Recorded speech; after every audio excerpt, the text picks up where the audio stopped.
So when I talk about the sun and time, I'm actually talking about time scales that are relevant to us, not evolutionary time scales where we understand quite reasonably well, I think, what the sun is going to do a billion years from now. I'm talking about time scales of a year or 5 years or even 10 years. Because what you see in this graph, these are images of the sun taken in X-ray over one image every year. There's actually an updated version. Oops, sorry. Which is here. This is 2 solar cycles worth of data. This is gas from the outer layers of the sun at roughly 2 million Kelvin. And you can see the sun, fairly uninteresting in 96. Oh, emitting a lot. That's the solar maximum, the maximum of the solar cycle. Becoming quiet again, becoming active again, becoming quiet again. Now, this is the sort of time scale which covers an average astronomer's, a fairly large part of an average astronomer's career. This is basically when I was 97 is when I was in Princeton. I came here in 2000, and we are now here. Well, one more here. But this is the sort of time scale that we see changes and measure changes. Now, what's shown here is the sun over 2 solar cycles. A solar cycle, you might know, is the fact that the number of sunspots on the sun increase and decrease in a quasi-periodic manner. The first sunspots were observed about 400-ish years ago. So that's the longest single data set that we have of the sun. And since then, they have been monitored, and you see the ups and downs and ups and downs. Since the 1800s, they've been given a number. So currently, we are at the beginning of solar cycle 25. The previous one was 24, and the one before that is 23. And we have lots and lots of data about solar cycles 23 and 24. So the question is, why do we care? Because each of these maxima that you see, these sunspots, the sunspots, when we look at the sun in white light, they're just ugly spots. But the problem is they can emit a lot of particles and high energy. So this, for example, is just a pretty movie, a real data though, is an example of a coronal mass ejection from the sun. This was in 2003. And these mass ejections, both the particles and the radiation, and particularly it's the magnetic fields that are that are carried by the particles, they interact with the Earth's magnetosphere and can cause havoc.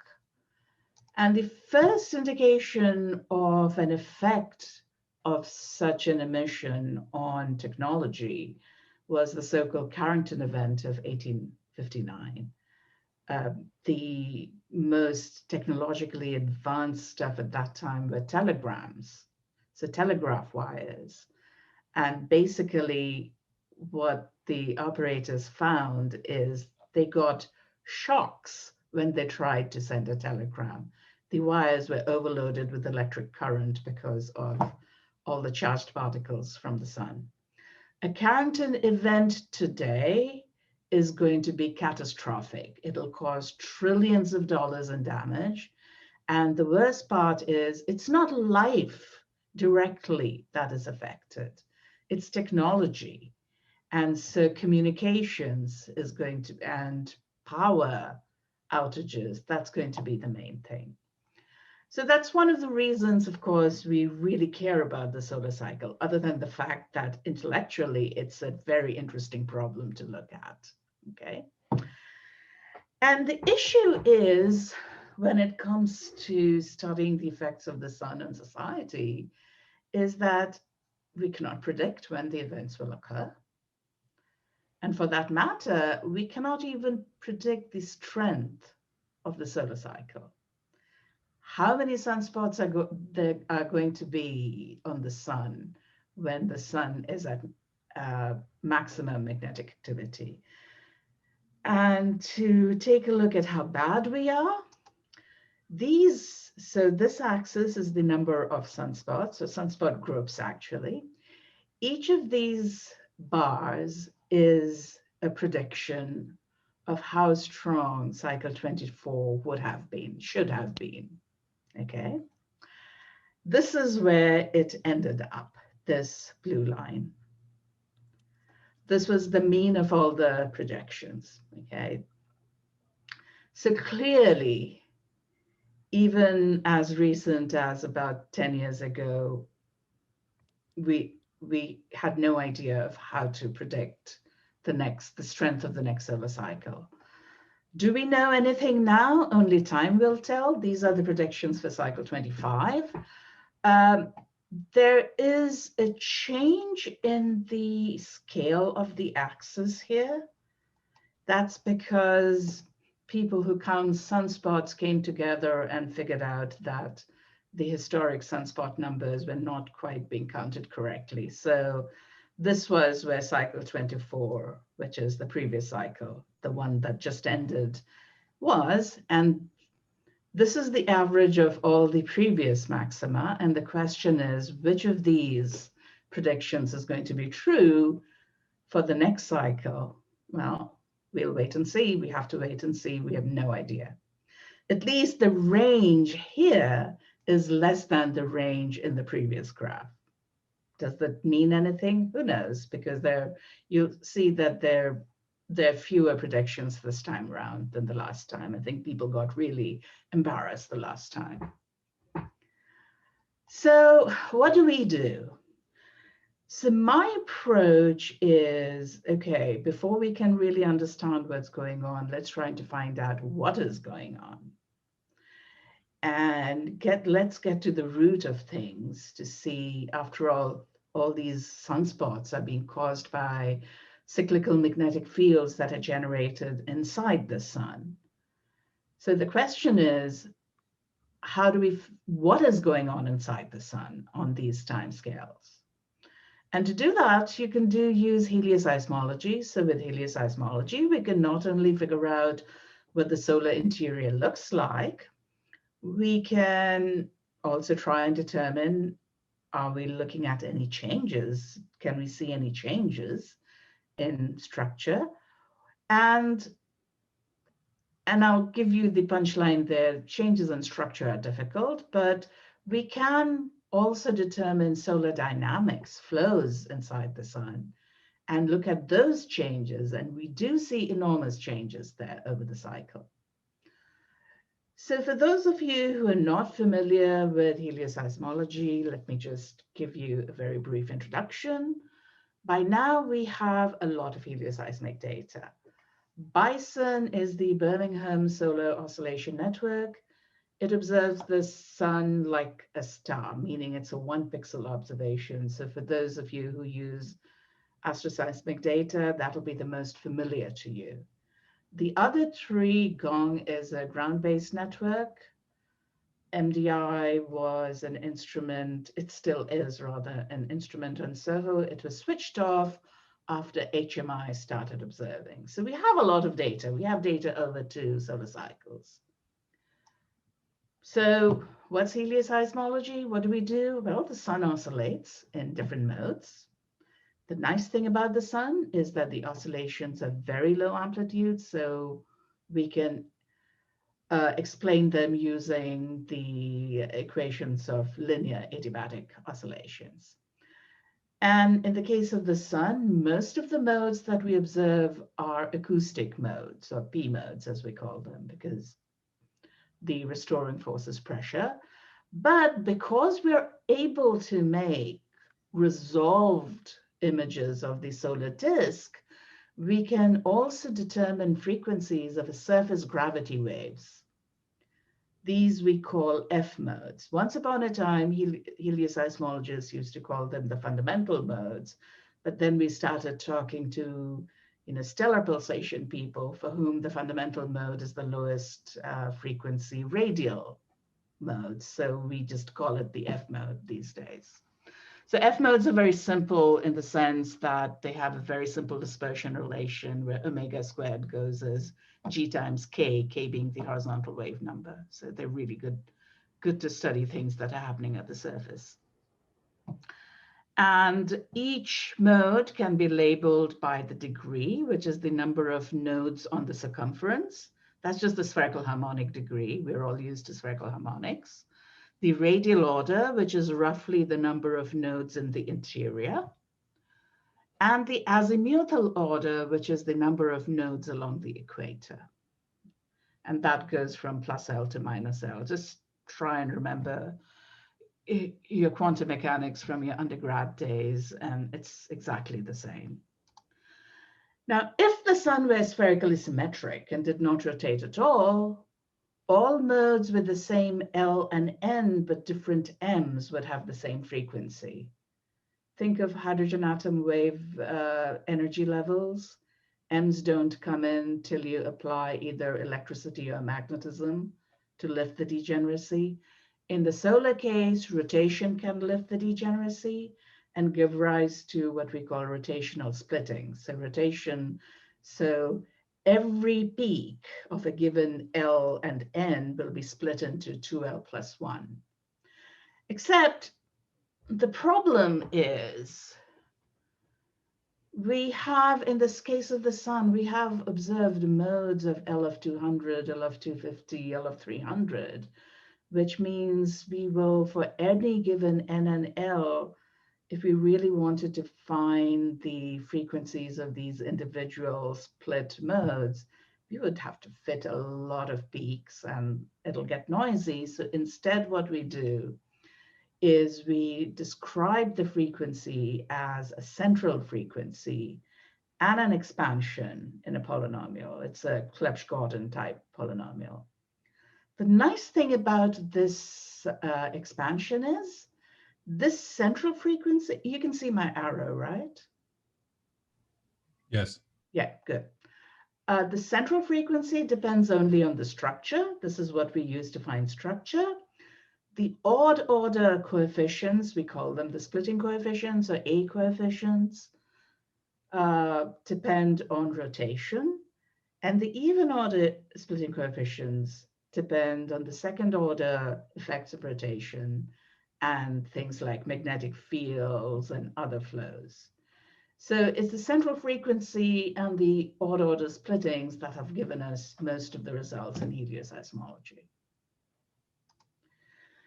Another difference from astroseismology, we try to observe the sun in radial velocity, and for the very simple reason that granulation noise is very low if you observe pulsations in radial velocity.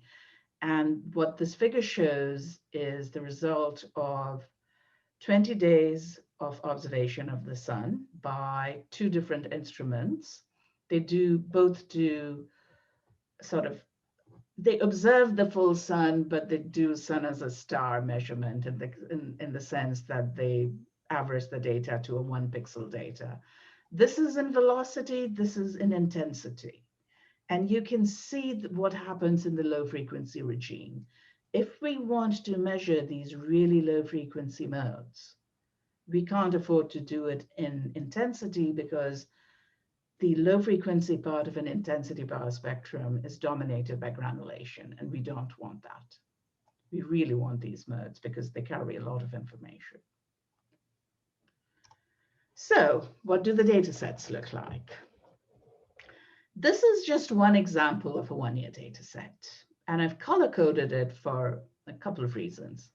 You see the red point, so this is the degree on the x-axis, this is the frequency on the y-axis in macrohertz. We call this an L nu diagram for obvious reasons. It's L nu. The red is what is the sort of data we can get if you observe another star or if you observe the sun the way you would observe a star, i.e. 1 pixel observations give you only the data in the red. The cyan is the sort of L range which we use for most of the work because the peaks are well separated and it's easy to find the frequencies. The blue is the range where you can find the frequencies, but there are lots of systematic errors because these are short-lived modes. They live only for an hour or so, so they're very wide, and adjacent modes sort of get merged into a ridge, so it's difficult to really find the frequencies very precisely. So most of the work is done in the L range given by the red and the cyan, which I show here. So a lot of the work has been done. This is 1 year, the first year of data sent by the one of the instruments on the SOHO spacecraft. Okay. The reason we can do such detailed work is this. This is 1,000 sigma error bar. Okay. So we can do a lot. So what have we found? We found we could figure out solar internal structure. We can figure out solar internal dynamics, and that's what I'm going to talk to you today. We can test physics, the input physics, like equations of state of stellar material. We've done that. And of course, because we can find solar structure and dynamics, we can look at how they change over the solar cycle. First thing to note is most helioseismic work is not done by comparing models, but we have enough data that we can do inversions.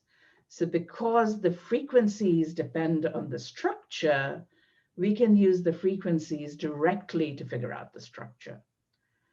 Except directly is probably not the correct word because then you'll get your uncertainties blow up. What we do is we linearize our whole set of equations around a known solar model. And what we do is invert the frequency differences between a model and the sun to find the structure differences between the model and the sun. Since we know the structure of the model, if we know the structure difference between the model and the sun, we know the structure of the sun. So what's shown here on the left is the difference in squared sound speed. That's the natural thing that comes out of inversions rather than sound speed between the sun and two models, okay? Look at the axis, please. The maximum error here is 0.7%, which for most of astronomy would be considered 0. Except this is a many sigma difference. We believe we understand why this discrepancy is. It's because our models do not have turbulent mixing at the base of the convection zone. This difference is still a bit of a mystery. It's probably something to do with remnant convective core at the very early life of the sun, but it's still sort of debated about. But the moral of the story is we can find the structure, okay? Dynamics was interesting. So we know from surface observations that the equator rotates much faster than the pole. So just using simple equations of hydrodynamics, it was predicted that if you looked at the interior of the sun, the equirotation contours would be parallel to the rotation axis. What do we see? Nothing like that. The contours are almost radial. They're not completely radial, but almost radial till the base of the convection zone, which is this dashed line. The interior is more like a solid body. Now, many people are trying their hardest using simulations of rotation to see what can produce differential rotation like the sun. There are just too many parameters, it turns out. Okay, particularly what can produce the sudden change in rotation, which is called the tachocline. Tachocline meaning change of speed. Now, I'd like to just zoom in a bit. These are, again, the rotation rate, but 30 at equator, 15 degrees, sorry, equator 7 degrees, 15 degrees, 30 degrees, and so on till 75. That's the tachocline. That's the sudden change in rotation rate. But in addition, there's a near surface shear layer. So that's the tachocline. We believe that that is where the main solar dynamo resides, because it's a region of high shear that can easily stretch and strengthen magnetic fields. But there's also the shear layer very close to the surface, and its role and how it forms is still a bit of a mystery. For that matter, even how the tachocline is formed is a mystery, because to keep the tachocline stable, apparently you can't do that unless you have magnetic fields. Now, one of the sort of bad habits in stellar literature these days is to conflate tachocline with the base of the convection zone. The solar tachocline roughly coincides with the base of the solar convection zone. Every low mass star has a base of a convection zone somewhere, but that does not mean that every low mass star necessarily has a tachocline. We don't know what the internal rotation is, so we can't say that it has a tachocline. So one needs to be slightly careful, but that's okay. The context tells us what you want to do. Now, the tachocline, it might seem to spread over quite a bit in radius, but that's just the resolution of the inversions. With different methods, you can actually get the tachocline much more precisely where the tachocline lies. So that is this sort of thick black line. And you can see that these super resolution methods tell you, better forward modeling too, that the tachocline is actually thinner than, by thinner, I mean the transition of the rotation rate occurs over a shorter radial extent than what our inversions normally tell us. So it's a very thin region over which the rotation rate changes abruptly. It's not spherically symmetric, this region, it's prolate in shape. So at the equator, the center of the tachocline lies within the convection zone, but at higher latitudes, it's deeper than the convection zones. And in addition to rotation, if you subtract the mean rotation out, you see east-west zonal flows, just like the jet streams. And also what you find, not with the same data that I showed, because that data only tells you north-south symmetric flows, you actually have flows from the equator to the poles. Now, this bit of countercell is probably an artifact, at least of the data, because we really can't see things that high. But zonal flows and meridional flows, these are the sort of things that show a lot of change as the solar cycle progresses. Sorry. And the other, sorry, go ahead. Was it at what depth was that? This is very close to the surface. Okay. Well, the tachocline is roughly at the base of the convection zone, which is 0.713 plus solar radius. Okay. Yeah. Now, this particular image, the one I'm showing, is very close to the surface. Well, while we're at it, which field were you showing there? Is that vorticity or the? No, it's just the plane velocity, the speed of flows. Which direction? Which component? So the red is flowing to the north. Okay, meridional. Yeah, this is the meridional flow. Sorry, I should have said that. Okay. This one is the color indicates the speed. So red is plus 15 meters per second, which in the meridional flow case means going from the equator to the pole, so plus is flows to the north and minuses flows to the south. And as you can see, we're not talking about large velocities here. We're talking about 15 meters per second compared to the solar rotation rate, which is 2 kilometers per second. Okay. And near the poles, we can't see the poles as the foreshortening effects because we're looking from the ecliptic. So this gap you see here is basically things of the data are foreshortened out, the signal. But you see these long-lived rotating structures. By long-lived, I mean over a few solar rotations close to the pole. And we don't really understand it. We see them, we don't know what's going on. So that was a snapshot of the sort of average flows and structures of the sun. But what about the time variation? Well, frequencies change with time. What I'm showing you, just as this is just a sort of pretty picture, the larger graph has frequency on your x-axis and change in frequency with respect to the minimum of cycle 23, so 1996. Okay.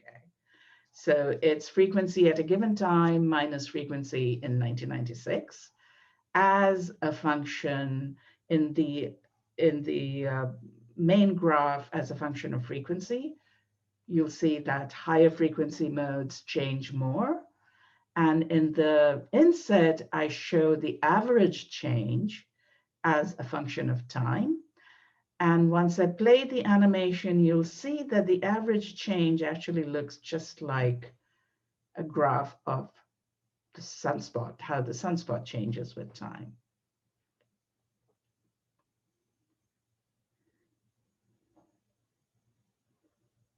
This is just cycle 23. I didn't draw it for cycle 24. It's exactly the same thing. So the frequencies increase, solar frequencies increase. They follow solar activity indicators extremely well. Okay, so I mentioned that finding structure, how structure changes, is really difficult because the average magnetic field of the sun, even at solar maximum, is actually quite low. And for magnetic fields to change structure, magnetic pressure has to be quite comparable to gas pressure.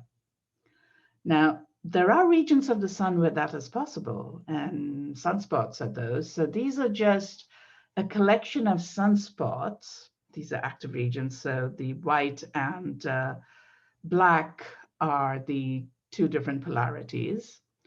What we had done to see if strong magnetic fields, if the structure changes due to strong magnetic fields are visible at all, subsurface structure changes, we took the frequency difference between patches with an active region and patches without an active region and tried to look at the difference, what the sound speed difference shows. So this is what we see. So again, sound speed here. Using this technique, we can only do the very shallow regions of the sun. So instead of going from 0 to 1, we are going from 0.97 to 1. The near surface shear layer that I showed in the rotation goes from about 0.98 to 1. And for those of you who are interested in solar structure, this is around 0.898 is where the second helium ionization is. The upshot, a summary of this graph is, yes, you can see differences in structure. Below the sunspot, immediately below the sunspot, is cooler than a non-magnetic region, but go slightly deeper, it becomes hotter.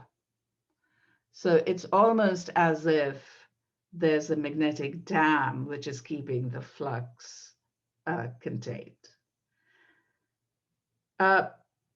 we did this because here the signal is large and we could see differences in structure. And we wanted to see if we could do it at all. But when we applied this to whole sun data, unfortunately, the results are still, it's very difficult task. So yes, we see changes in structure, but they're less interesting than the changes in dynamics, which I'll show. Now, the two cycles for which we have helioseismic data are cycles 23 and 24. So this is cycle 23 and this is cycle 24. And you can see just by the number of sunspots is that the maxima of the two cycles were very different. Cycle 23 was much stronger than cycle 24. Okay. And we'd seen this in previous solar cycles, but I mean, in the previous solar cycles, we had no idea what was happening inside the sun. But with cycles 23 and 24, we had a lot more data, not only helioseismic, but also data in the heliosphere. So it's the sheer volume of data that's been allowing us to see the real tiny changes that happen, and changes that hopefully we'll be able to interpret and understand and figure out when we can have an eruption. We are quite a while there, but the first thing is to do, what do we do? Okay, differences between cycle 23 and 24. Actually, even at the end of cycle 23, which was sort of 2009, we knew that cycle 24 is going to be weak by then because the polar fields were much weaker.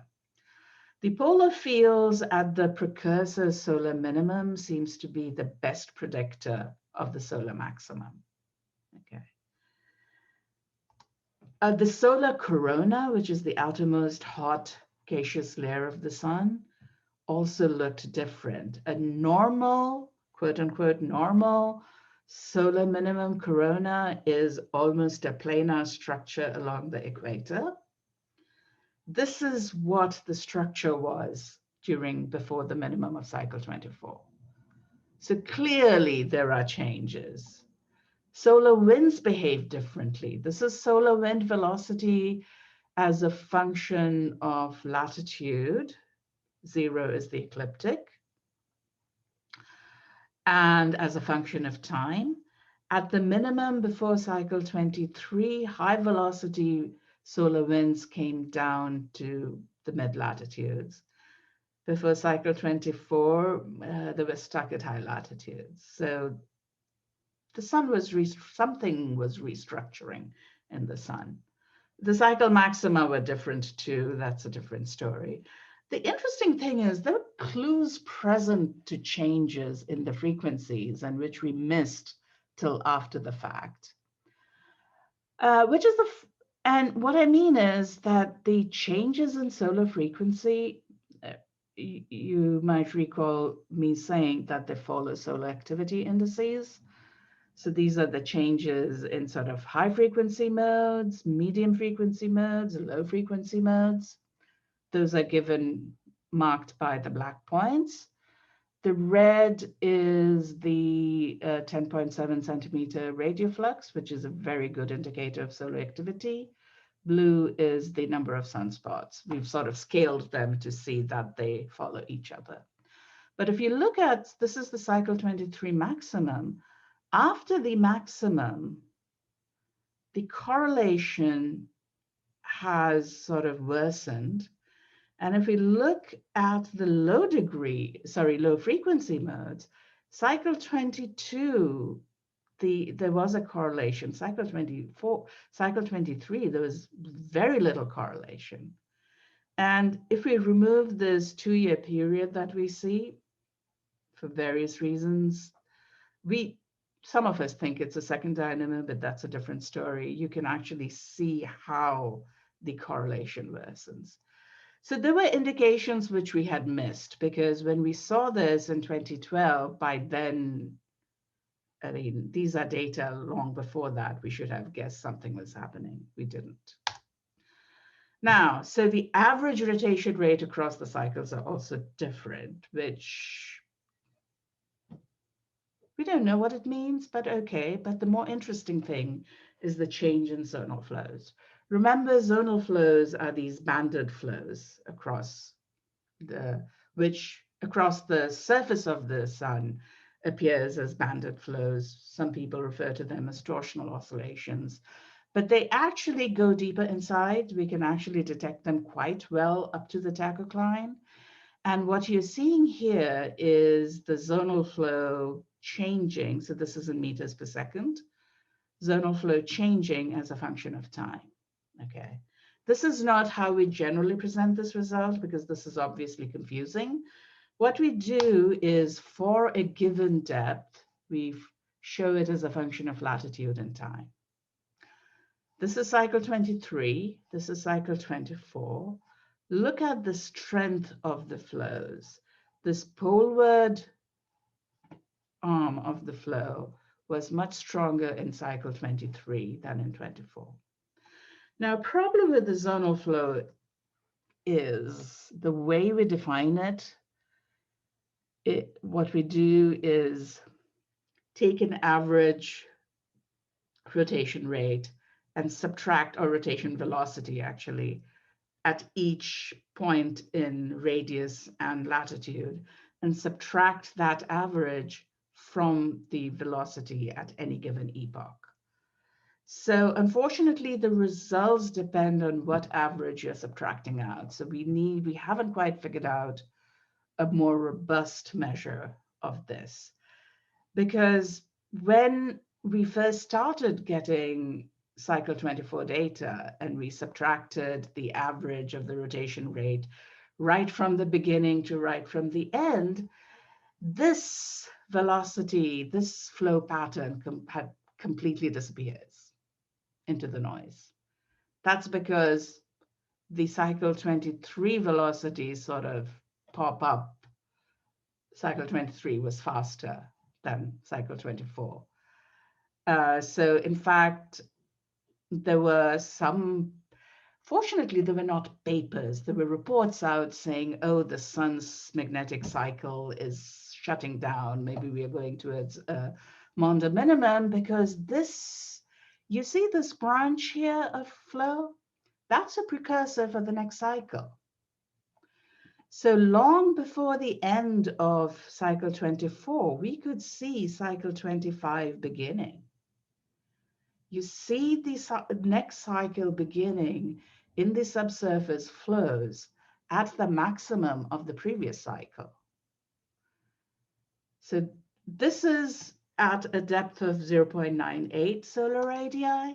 Oh, before I go as a function of depth, it turns out that this prograde branch coincides completely where we see sunspots forming, which clearly means that they are related.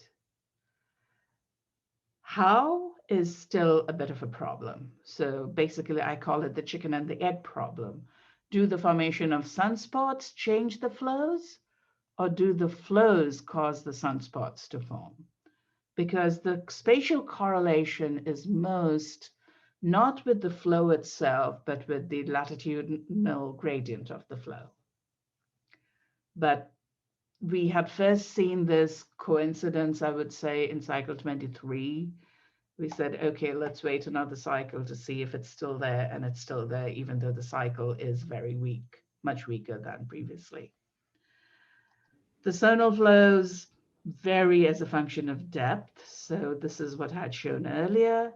We can go fairly low down, fairly deep, and the pattern changes subtly. Though the best way to see changes, particularly time-dependent changes, is not to plot this as a function of latitude at different depths, but to plot it as a function of depth at different latitudes. Because that way you see that the flow that begins in the tachocline at the maximum, which are these vertical lines of the previous solar cycle reaches the surface at the solar minimum. So clearly, the magnetic activity and solar dynamics are going hand in hand. We can already see from changes in solar dynamics that we can predict that, yes, the next cycle has begun. So then the next cycle begins within the sun long before we see the surface manifestations. So that might be a way to go to understand what we are trying and predict what sort of cycle we are going to get. Yes, it's going to be a short time prediction here, okay, but still it's better than nothing. Now, what about the tachocline? After all, I had said that the tachocline is where the magnetic fields are probably generated. So this is a schematic of a tachocline. Of the solar tachocline. What we've done is taken a 5-year, was it a 5-year? I think it was a 5-year set of data and determined the parameters of the tachocline at different latitudes. And we then tried to find the changes, we tried to look at whether the central position of the tachocline changes. Too noisy, we couldn't find anything. Whether the width of the tachocline changes, that's the half width of this, the distance over which this changes, again, too noisy. But we can't find a change in this jump. We call this the jump because, say, for the equator, this is how much the rotation rate decreases at 60 degrees. This would be how much the rotation rate will increase between the convection zone and the radiative zone. Okay. What do we see? Time jump. The red points are the jump in the tachocline. In the background, I show you sunspot number to show you that there are 2 solar cycles. Clearly, it's a much more complicated variation than a simple solar cycle change. The jump at the equator is not following the solar cycle. 15 and 45 degrees, again, in one case, it's increasing. In 45 degrees, it's decreasing. 60 degrees is the only case where it seems to sort of, the jump is, I should say the least here, but okay, since I'm looking at the graph this way, I would say the most. It sort of when the cycle activity is maximum. This came as a complete surprise because we didn't expect that different latitudes would behave so differently. And the more interesting thing to me is, if I plot the jumps not as a function of time, but as a function of a solar activity indicator, then the 2 solar cycles look very different indeed, even at the same activity. So brown and red are solar cycle 23. Red is the ascending cycle when the sunspot numbers increase. Brown is the decrease of sunspot numbers. Blue and purple similarly are for cycle 24. So even at the same level of activity, the tachocline was different. Now, what on earth is going on? It could be that there was a fundamental change in the nature of the solar magnetic field between cycles 23 and 24.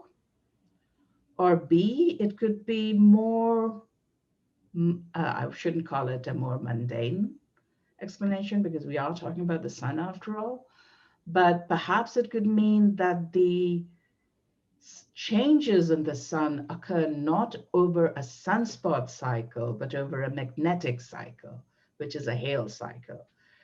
You should recall that at every solar maximum, the polarity of the sun's dipole magnetic field shifts. So at maximum, if this was north and this was south, it would go that way.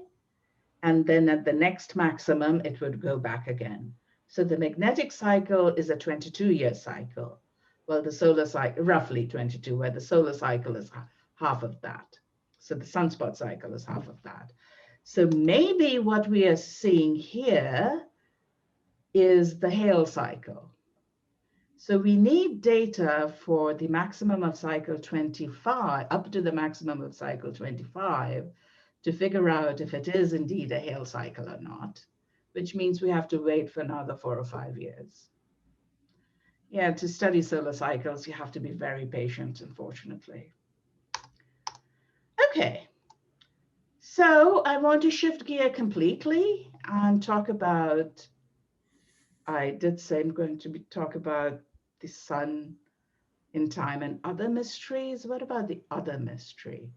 And since you're an astrophysics group, I want to talk about the solar abundance issue, because after all, the solar abundance sets the scale for the abundance, measured abundances of everything else.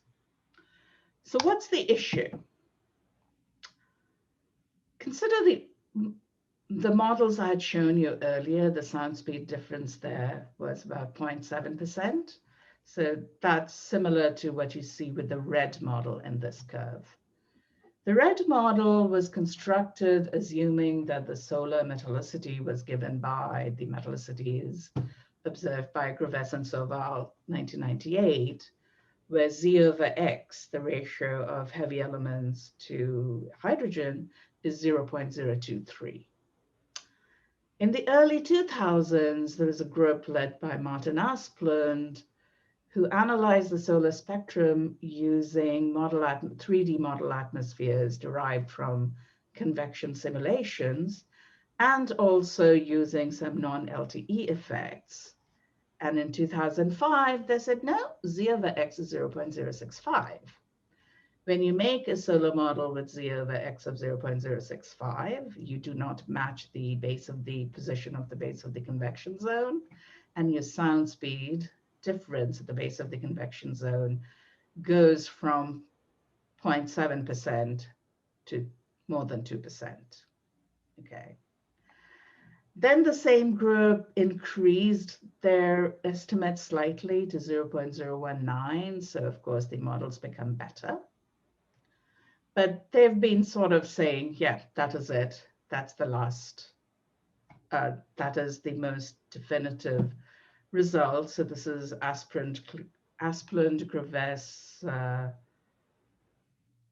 Sauval, and Scott. Sorry, the second S was escaping me slightly. And many stellar astrophysicists take this as a given.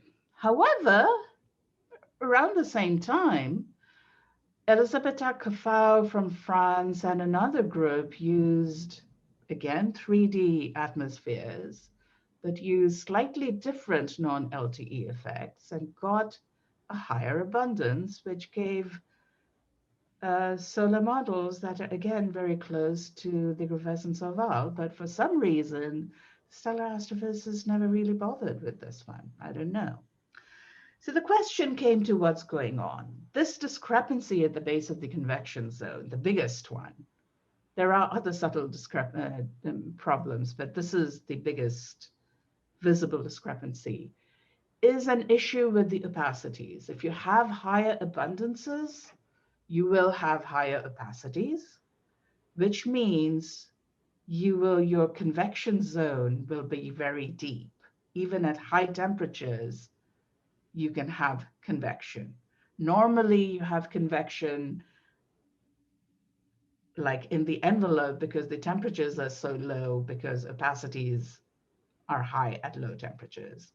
But of course, if you added to the temperature dependence of opacities is the metallicity dependence. So if you have high metallicity at a given temperature, you'll have high opacity. So that shifts the convection zone of your model deeper. Okay. We know the position of the base of the convection zone of the sun very, very well indeed. It's 0.713 plus or minus 0.001 solar radii. The low metallicity models do not match that. So the argument was, okay, we know stellar opacities are not known very well, so it's a problem with the opacities. Equation of state changes things slightly. So here again, these are sound speed differences between models with the same metallicity, but no, sorry, this is not the equation of state effect. That's really minuscule. The same equation of state, but different opacity libraries, opacities calculated by different people. So then the thing was, why don't we try to measure opacities?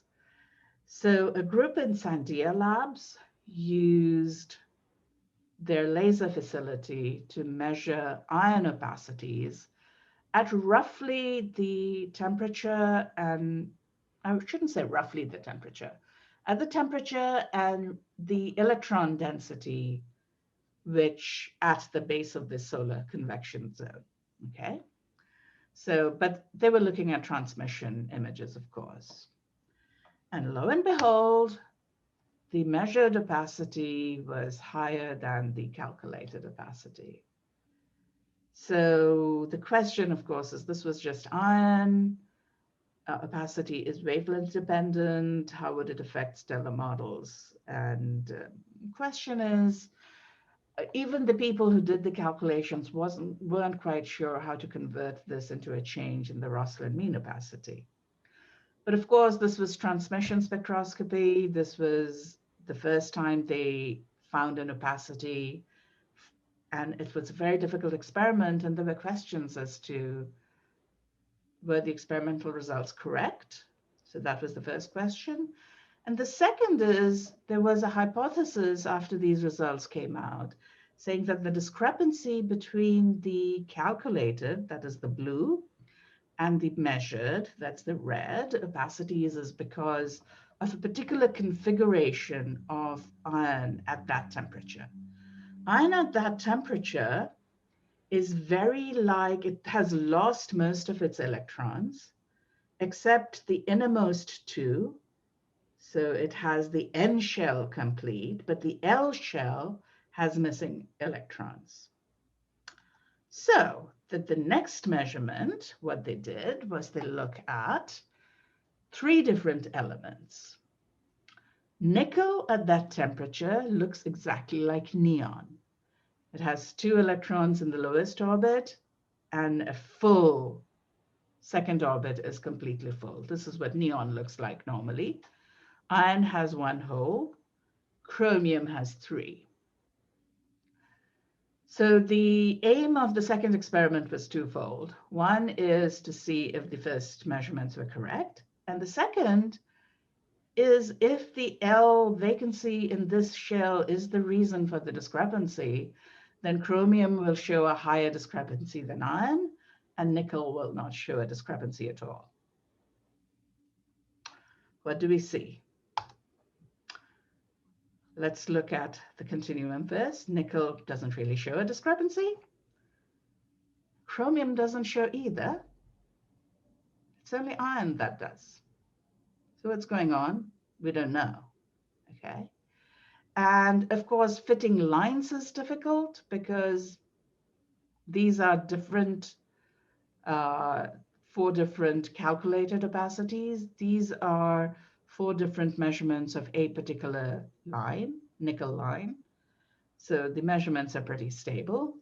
Only one of the models seem to agree. So nickel, yeah, maybe we can actually model it, but we still don't know what's going on in iron.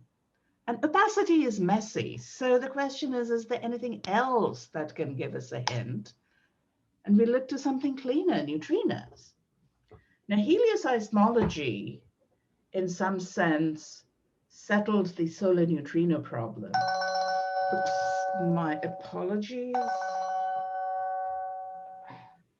Sorry to interrupt, but we should probably wrap up in a... Yeah, it's just, I have just one more slide. Perfect, thank you. So the neutrinos tell you about the conditions in the core, but the conditions in the core depend on metallicity. So if you look at the PP neutrinos, well, this is the pink thing is for the high metallicity solar models. The blue is for the low metallicity solar models, and these green and sort of gray are the observations, and not completely clear. What we needed were CNO neutrinos, okay, so from the CNO reactions, because they're, yes, most of the solar energy comes from PP chain, but a tiny fraction, 1.5 to 2%, comes from CNO. If you can observe the CNO and measure them properly, you can distinguish between a high metallicity model and a low metallicity model. Borexino has just recently given us their results. That is this red histogram, the counts. Purple are the high metallicity models. Blue are the low metallicity models. So if I just took this initial results from Borexino at face value, the metallicity of the sun is higher than 0.023 and definitely not as low as what the Asplund AGS is 0.9 metallicities. So when it comes to astrophysics, maybe we should, and comparing metallicities with the sun, we shouldn't be jumping to the bandwagon of the low metallicities quite yet. So, thoughts to leave you with. We are seeing surprising facts about internal changes in the sun. This is not what we had expected. Of course, I mean, with one solar cycle, maybe we were just biased by that solar cycle. It's going to be interesting to see what cycle 25 brings. The changes don't always seem to be directly related to solar activity as measured by either the 10 centimeter radial flux, which is a chromospheric radial flux, or sunspot number. In other words, continue looking.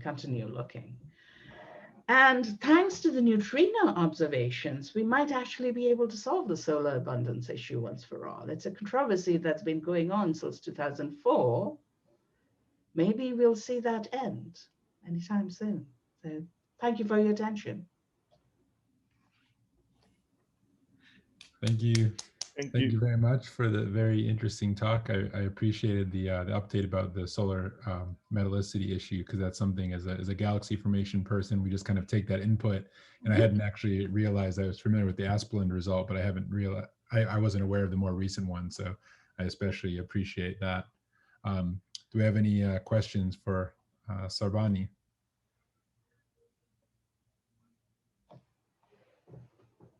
I had a question. Sorry, I can't find where raise my hand. Yeah, just go ahead. So I remember one of the ideas floated for possibly explaining this abundance tension was the question of whether the sort of primordial solar metallicity, what would be in the core region, might be different from what maybe got fed to the convective envelope at a later stage. Is there ways to directly constrain that with the stellar, the helioseismology models, like a difference in composition systematically between the regions of the sun which are convectively mixed after the beginning of its formation versus later? Not directly. You can do it indirectly, but unfortunately, because pulsations don't know anything about temperature or composition. They only see sound speed and pressure, and sound speed goes as T over mu. Okay. If you assume you know the equation of state, and if you assume you know the opacities, then we can do what you're saying. Okay. But that requires you to assume you know the opacities, and opacities, as I said, is a can of worms. You can make models, say, I know there have been models where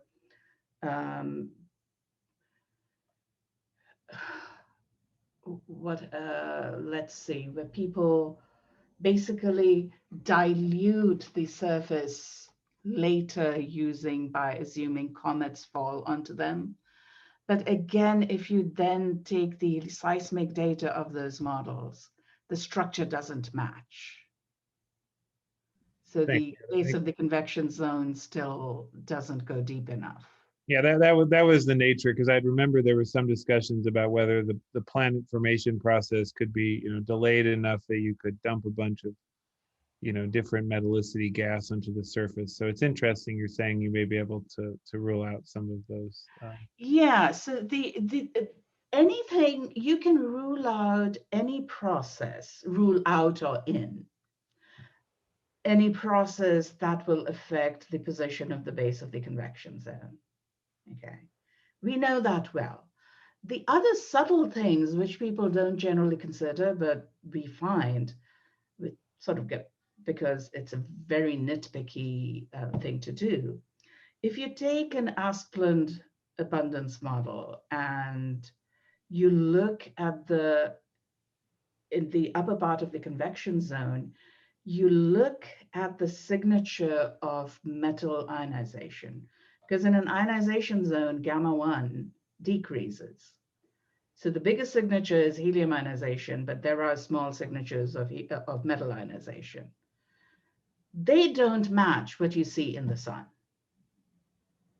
So it's not just that the higher abundance is in the deeper layers of the sun.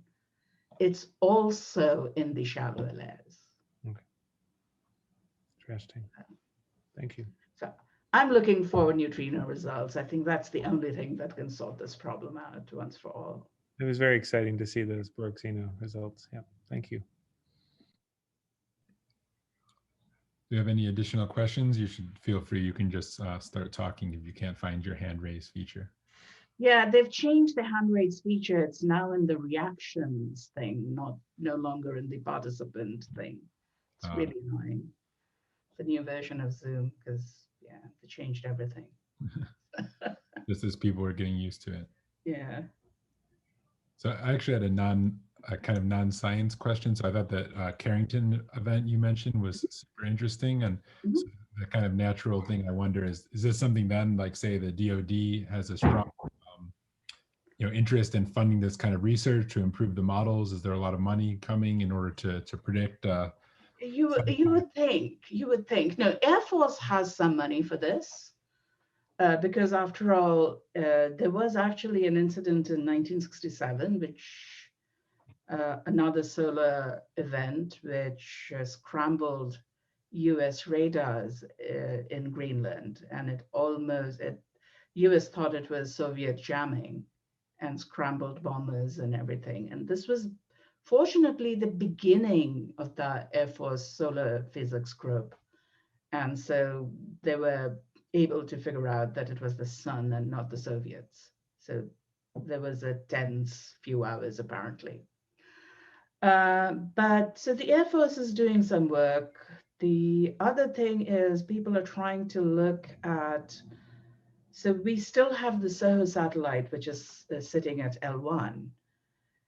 So if that gives us at least a half hour, even for the most energetic particles, and a half hour warning that something is coming, that's enough actually to shut down the vulnerable satellites and maybe switch off your transformers.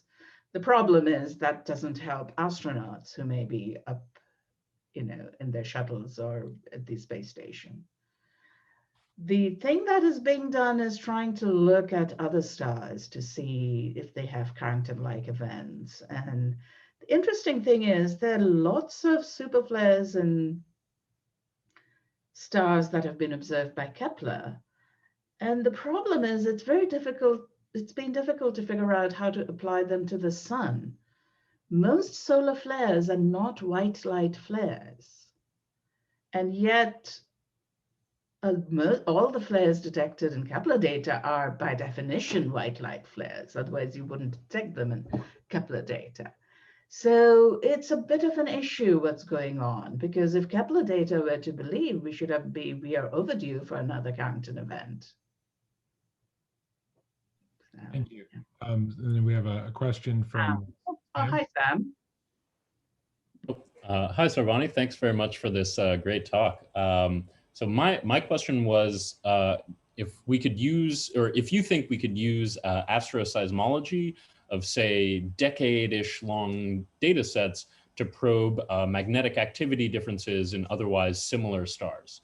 So yes, in fact, people have tried to do it even with Kepler data and found at least hints of magnetic cycles. There's a paper by Renee Kiefer, Guy Davis, and that group. Also, what's her name? Angela Shantosh, who's back in Portugal, I believe, right now, or is she still in Boulder? I forget. She's been doing a lot of work, and Savita Mathur. okay, and so seeing these changes on those sorts of timescales, we can be you sure see that the they're frequency changes, exactly. You want to see the frequency changes to see if you see the frequency changes and if you see frequency splittings, you can see inclination. So that could give you a handle of what sort of magnetic field you might have. And we can be sure that those deviations are more likely to be due to magnetic activity than, say, like differences in rotation on these sorts of timescales or something like that. Yeah, because if the central frequency changes, rotation has to be very fast to change the central frequency. Changes in rotation will change the splittings, not the central frequency, not the M of 0 frequency. So you want to look at that, and that's what people the whole group have been looking for. Yeah. Pity Kepler didn't observe for another 4 years. Yeah, hopefully extending that baseline with tests will help a lot. It's not the same quality data, so. Maybe only in the continuous viewing zones, but we can hope. Yeah. So Ruth has a question. Yeah, we'll take a final question from Ruth. Hi, I was so struck by the Tucker-Klein data showing at different latitudes you have some variation that looks like it's on the Hale cycle, but then that the 60-degree latitude is perhaps on the timescale of the sunspot cycle. Is that like the fact that different latitudes can be on these two different cycles seems... No, I mean, just because the others are on the Hale cycle doesn't mean that the 60-degree one cannot be. I mean, the 60-degree one seems to be on the solar cycle, but the solar cycle is a part of the Hale cycle. So it's possible that, the latitudinal dependence is such that certain latitudes change. Think of the solar cycle as a harmonic of the Hale cycle. Mm-hmm. That certain latitudes are changing at the harmonic and the others are changing at the main. And maybe some require 2 Hale cycles. I hope not. I'll never be able to understand that then. Yeah, next. I mean, Okay. cycles, 25 cycle maximum. I hope I'll be there to do this work. Beyond that, it's difficult. So. Okay, so Yeah. this doesn't make you think that there could be some systematic influencing the 60-degree? I don't think so. No. Okay. Because I've looked at it in various different ways, and you don't even have to actually do this, do the proper Tucker-Klein fitting. James and I were both here in Hungary, so we were thinking maybe if you just look at the splittings. ice or Sorry, Glennis, you're not muted. Glennis? Oh, I'm so Yeah, so if you just look at these splittings, without even combining them to figure out what's happening at what latitude, you see the difference. Because when we're fitting the latitude in two dimensions, we are not doing it latitude by latitude, but we're fitting it in r and theta simultaneously. So this is just plotted at 60 degrees and 45 degrees and 15 degrees. So no. But We'll know, I mean, another few years and we'll know what's going on. Whether it's a complete change or whether it is a hail cycle or what. Because the activity in cycle 25 has just started increasing. And since the increase in activity is faster than the decrease, hopefully in 4 or 5 years, we'll know.